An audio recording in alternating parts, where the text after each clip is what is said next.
All right, let's get right into it here. Market is up about 1% there on the S&P. Nasdaq is up 1.5%. Semiconductor continues to make a move here. As you can see, semiconductor alone, you see the year-to-date number right here. This is the only sector year-to-date in about, a little over 2 months here. Semiconductor as a whole, the entire sector, thanks to Nvidia, is up 26%, while the S&P 500 and Nasdaq is up about 6%. Everything else, obviously, pretty much, 1 or 2% there.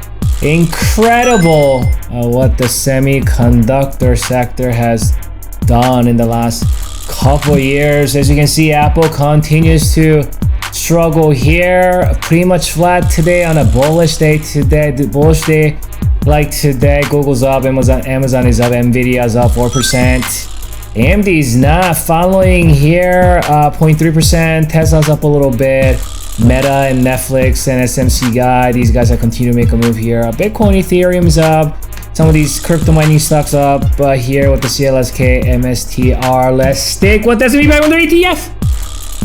Spider! 65-minute chart here.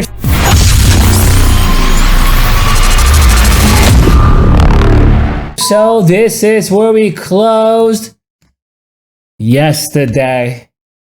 And as you can see, what we talked about on the yesterday's analysis, looking at the 65-minute chart here on Spider, you can see yesterday, this is where we closed the day before. So on Tuesday morning, right, this is where we closed, right there. But what happens is, once it gets reclaimed, Bull's gonna make sure that it's solid, that it is capable of supporting the buyers. So what it's gonna do is, more often than not, it's gonna come back down to retest, right? So that's sort of what happened yesterday, last 2 hours, which is a very similar price action here. I'm gonna go to it right here. Almost identical. You see right there, this was back in February 4th, about a month ago, February 14th here. So what happened was, again, same sequence, down gap, met with an up gap next day, gap down first, continue lower, we up gap next day, reclaim the short term and micro term right here, and he retests all day long. As you can see all those wicks. Perfect. Right, so bulls are reprogramming. So first you have to steal the micro term, short term. You need to reclaim it.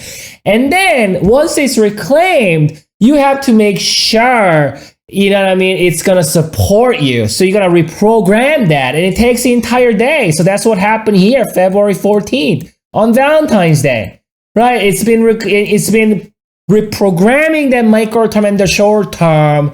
And then you can see, finally, we see a upside move. We see another gap up next day. We see continuation. Perfect. Right? So that setup, that's the exact setup we dealt with right here. Exact same setup. Down gap, come down, up gap, reclaim, and then bulls working really, really hard yesterday, all day long yesterday, to reprogram that micro term and the short term. And next day, which is this morning, we gapped up. And that's pretty sizable up gap here. Perfect. So now bulls are working with 2 up gaps. Just looking at this week's price action, obviously there are more gaps. There are way more up gaps. But looking at this week's price action, you can see there's gap 1, up gap 1, up gap 2. So the longer these gaps stay open, the more likely the trend, the buying pressure will continue. It might come down to retest, and some of these gap area will act as support. So as you can see, even today, currently my micro term is traveling at 512.49, as you can see right here. It's been going up every single day, but on the every single hour, But on that 5th and 6th hour, we came right back down. You see a little bit of wick on the last hour candle there, and of course, because that's the previous swing high. So that's a micro term pivot there. Previous swing high resistance acting as new support there at 514. So we threw a little bit of a, it's not a textbook, but a little bit of what it looks like, a kind of like a hammer spinning top sort of candle there. So that candle right here, it's similar to this one right there, in which it requires a follow through to the upside for a continuation. 10 minutes later. And on YouTube, I mostly talk about 65-minute charts, so I'm really talking about very much short term. But if you see my post on X or when I write on my blog, and it contains a weekly chart, weekly candles, a monthly chart, a monthly candles. And so when I post a weekly chart that consists of weekly bars and monthly chart, monthly bars, and the next day it didn't play out and you're trying to call me out, you're just exposing yourself how you do not understand how to read charts.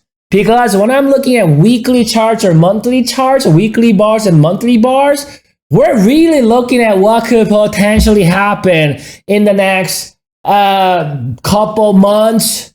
We're looking at a really down the road. There is this Apple chart that I shared. I believe it's a monthly, maybe weekly, that I shared back in late or mid June of 2023. And it's March 2024, which means it's been 9 months. And that Apple signal is still valid. And Apple hasn't gone anywhere. Mind you, market has been thriving to the upside, right? But Apple hasn't gone anywhere. That's what I'm talking about. When I'm looking at weekly and monthly charts, I'm really trying to look at next, could be 5, 6 months, possibly a year. So it's comical. I don't say anything. I try not to, at least. It's comical to me when I post weekly charts and then you wait for next day and then let's say I did bearish post, a weekly chart or monthly chart, and then market was up next day and you'd be like, you're trying to show me, right? That's stupid. What it does is you're just exposing yourself to me that you do not understand any of these things. Natalie.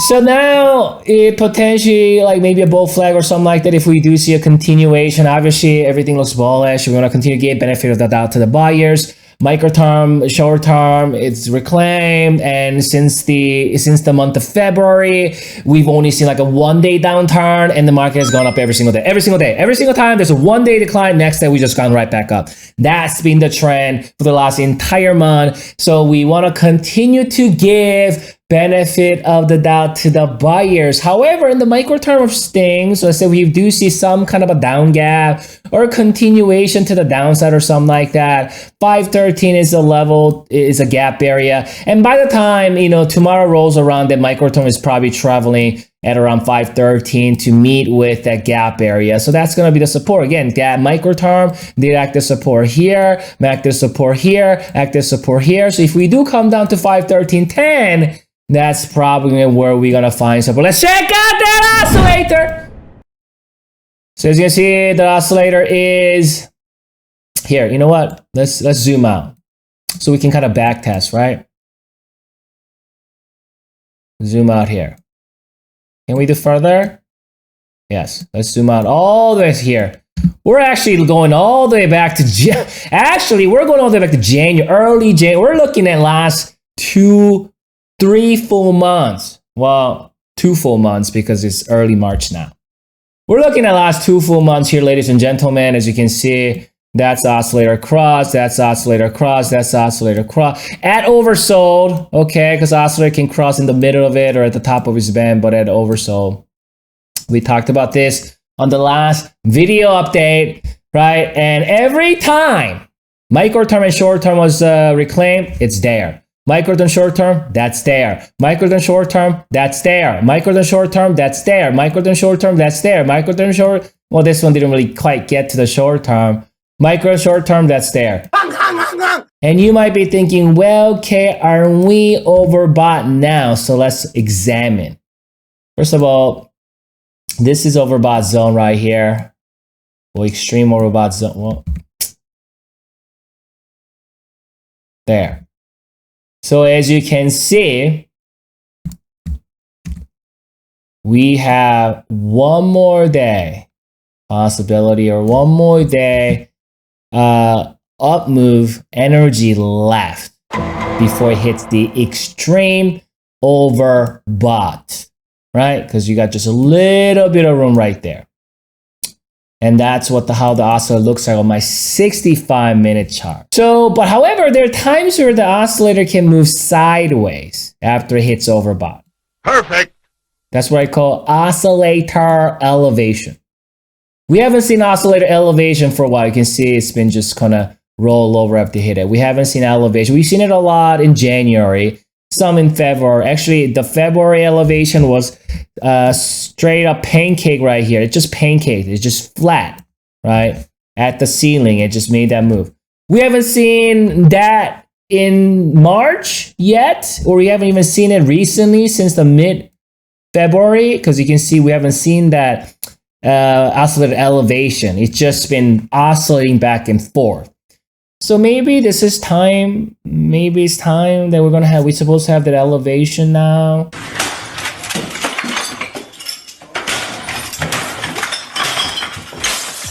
We don't know, but all I know is this. Going all the way back to January. This is January right here.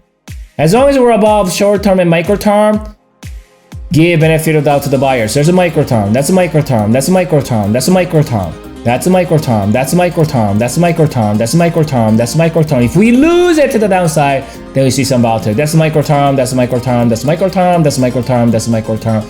That's micro term. Micro term currently traveling as of today's 5/12/49. I'm gonna come back for you.